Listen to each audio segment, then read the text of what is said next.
बिस्मिल्लाहिर्रहमानिर्रहीम। अस्सलामुअलैकुम respected viewers and audience, निज़ामी दवाखाना की जानिब से आपके साथ एक बहुत ही अहम और हसास तिब्बी इशू पर डिस्कस करने के लिए हाज़िर खिदमत हूँ।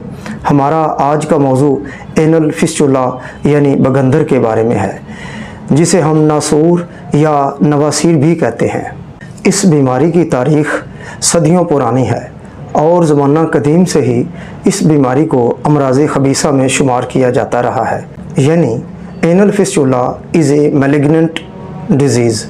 एनल फिस्टुला या बगंदर क्या होता है, इसकी कौन कौन सी इकसाम हैं, फिस्टुला की अलामात, वजूहात, परहेज़ और इलाज के बारे में मैं आज आपको मुकम्मल तौर पर आगाह करूँगा। आज का प्रोग्राम शुरू करने से पहले रिक्वेस्ट है कि आप चैनल को सब्सक्राइब कर लें ताकि सेहत और ज़िंदगी के मुतल्लिक़ तमाम अहम मालूमात आप तक बर वक्त पहुँच सके।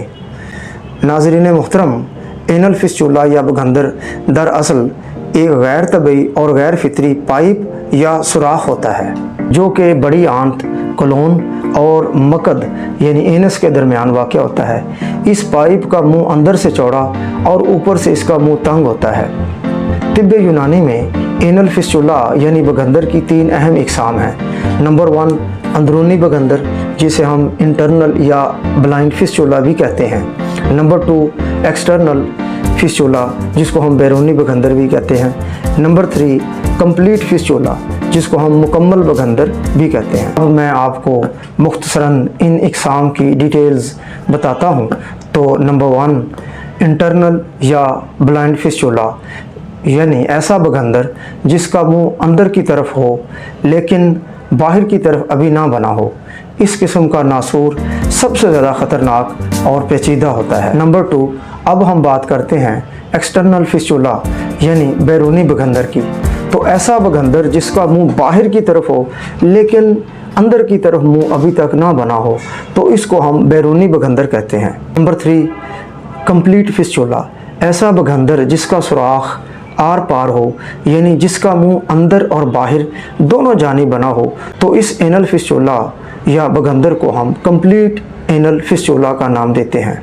मोहतरम व्यूअर्स, एनल फिस्टुला की जो अहम वजूहात हैं उनमें गोश्त का बकसरत इस्तेमाल, मैदे की ख़राबी, कब्ज़ यानी कॉन्स्टिपेशन, जिगर के मसाइल, पित्ता या तिली की बीमारियाँ, आंतड़ियों का वर्म या सोजिश, शराबनोशी, ज़्यादा देर तक बैठने का काम, टेंशन, डिप्रेशन, जज्बाती, ज़हनी और नफ्सियाती मसाइल और तबीयत का हसास होना वगैरह वगैरह। इसके अलावा भी एनल फिस्टुला की बेशुमार वजूहात हैं, जिनमें टीबी की बीमारियाँ, कैंसर, केमोथेरेपी, ट्रॉमा, ज़ियाबीतस यानी शुगर वगैरह।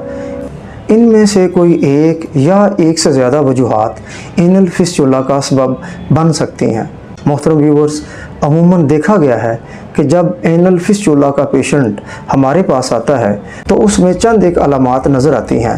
ताहम यहाँ पर यह बात भी काबिल ज़िक्र है कि शुरू में अलामात कम होती हैं और उनमें शिद्दत भी कम होती है, लेकिन जैसे जैसे एनल फिस्टुला बढ़ता और बिगड़ता है तो इसकी अलामात और ज़्यादा वाज़िया और शदीद होना शुरू हो जाती हैं।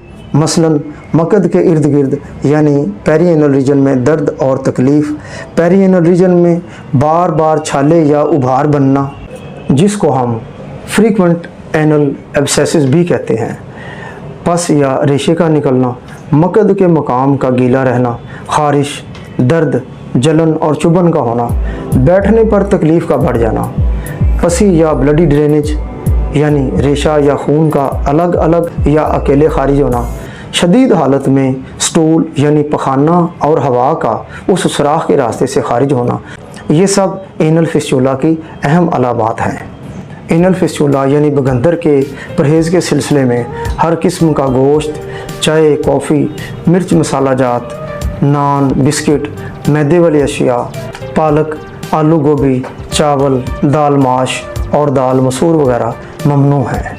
एनल फिस्टुला के इलाज के सिलसिले में सबसे पहले अगर कब्ज़ है यानी कॉन्स्टिपेशन का मसला है तो उसको रफ़ा करें। इस मकसद के लिए स्टूल सॉफ्टनर और फाइबर वाली अशिया और ग़िज़ाएँ इस्तेमाल करें। पानी ज़्यादा से ज़्यादा पिएं। रोज़ाना 10 से 12 गिलास पानी लाजमी इस्तेमाल करें।